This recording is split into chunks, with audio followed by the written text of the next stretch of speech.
Dalam 5 tahun terakhir, sepak bola Indonesia berubah. Bukan hanya dari segi atmosfer stadion, bukan hanya dari jumlah penonton, tapi dari satu hal yang sangat mencolok, pulangnya para pemain diaspora. Nama demi nama berdatangan. Pemain yang lahir di Belanda, tumbuh di Eropa, dididik dalam sistem sepak bola modern. Namun kini, mereka memilih satu tujuan, Indonesia. Pertanyaannya, kenapa mereka pulang? Kenapa bukan bertahan di Eropa? Kenapa justru Liga Indonesia yang mereka pilih?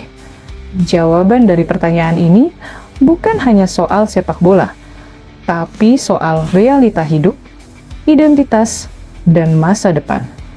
Sebelum kita mulai, kita rekap terlebih dahulu ya, siapa saja pemain diaspora yang bermain untuk klub Indonesia saat ini. Jordi Amat, Persija Jakarta; Shen Patinama, Persija Jakarta; Tom Haye, Persib Bandung; Elino Reinders, Persib Bandung; Jens Raven, Bali United; Rafael Strijk, Dewa United; dan yang terbaru adalah Dion Marks, resmi dikontrak 2,5 tahun oleh Persib Bandung. Kita bahas yuk, kenapa mereka memilih Indonesia dan kenapa banyak yang bilang itu adalah penurunan karir. Pemain diaspora Indonesia adalah pemain keturunan yang lahir dan besar di luar negeri, namun memiliki darah Indonesia. Mayoritas berasal dari Belanda, karena sejarah panjang dan jalur migrasi keluarga. Nama-nama seperti Jordi Amat, Tom Haye, Sandy Walsh, Shane Patinama, Rafael Struyck, Ivar Jenner, Justin Hubner adalah contoh nyata pemain diaspora yang tumbuh dalam sistem sepak bola Eropa.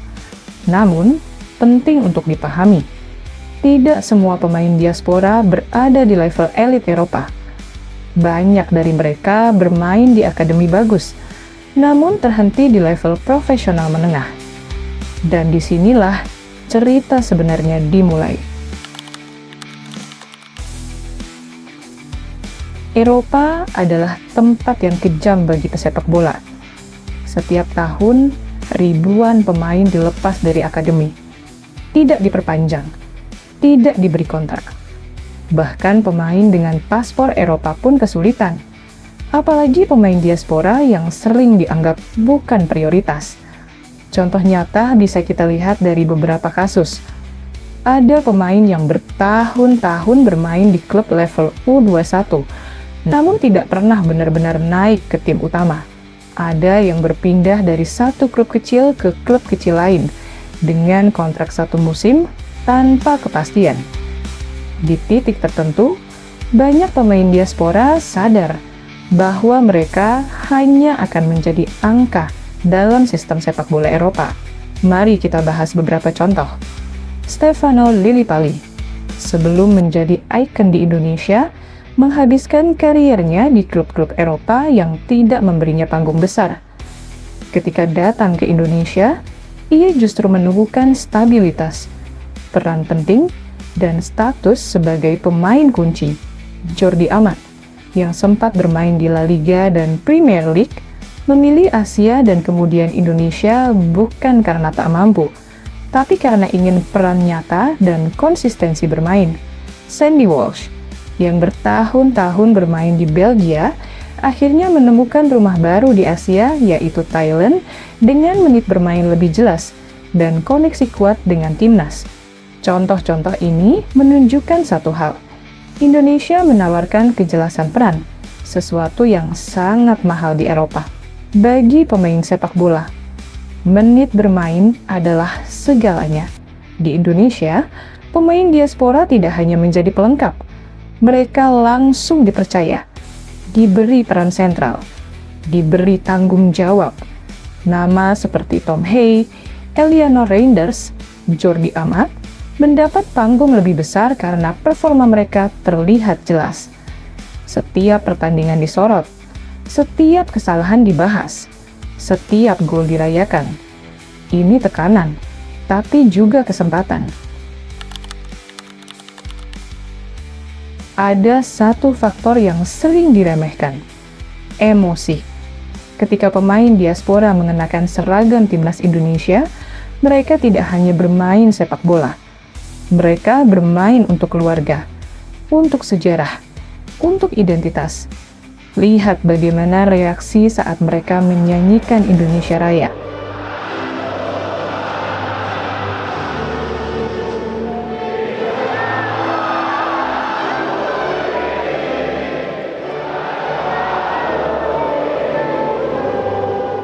Bukan akting, bukan pencitraan. Itu momen emosional yang nyata. Dan Indonesia memberikan panggung itu.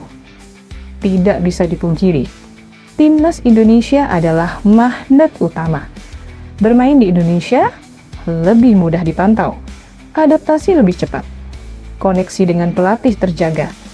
Banyak pemain diaspora sadar kalau mereka ingin konsisten di timnas, Indonesia adalah tempat terbaik. Karena performa di lapangan bukan nama klub yang akhirnya menentukan. Mari kita coba memahami fenomena ini dari dua sudut pandang yang berbeda. Dari sudut pandang pengamat sepak bola, kepulangan pemain diaspora ke klub Liga 1 sering dianggap sebagai sebuah penurunan karir. Dan jika dilihat dari kacamata itu, anggapan tersebut tidak sepenuhnya salah. Eropa adalah pusat perhatian sepak bola dunia. Liga-liganya disorot media internasional. Pemain bertemu lawan dengan pengalaman tinggi, dan jalan menuju level elit Eropa akan terasa lebih terbuka jika seorang pemain mampu bertahan di sana. Ketika seorang pemain terlalu lama bermain di Indonesia, kesempatan untuk mendapat sorotan dari klub-klub elit Eropa memang menjadi semakin kecil. Itulah sudut pandang pengamat. Namun, sudut pandang tersebut tidak bisa berdiri sendiri tanpa melihat sisi lain dari cerita ini. Mari kita lihat dari sudut pandang sang pemain. Bagi seorang pesepak bola, menit bermain adalah segalanya. Tanpa menit bermain, perkembangan akan terhenti. Karir bisa stagnan. Di Indonesia, pemain diaspora bukan sekadar pelengkap. Mereka dipercaya. Mereka diberi peran penting. Mereka menjadi bintang di lapangan. Disinilah mereka menegaskan bahwa kehadirannya bukan hanya formalitas, melainkan kontribusi nyata. Lalu, ada sudut pandang lain yang tak kalah penting, yaitu sudut pandang para penggemar Liga 1, termasuk aku. Kehadiran pemain diaspora membuat liga menjadi lebih kompetitif, lebih seru untuk ditonton, karena mereka menghadirkan sentuhan permainan kelas Eropa yang jarang kita lihat sebelumnya. Akhirnya, dalam setiap keputusan besar, pasti selalu ada pro dan kontra. Aku pribadi, sebagai penggemar sepak bola, masih berharap para pemain diaspora bisa terus bertahan dan berkembang di luar negeri. Namun, jika jalan itu memang tidak bisa ditempuh, maka Indonesia bukanlah pilihan terakhir.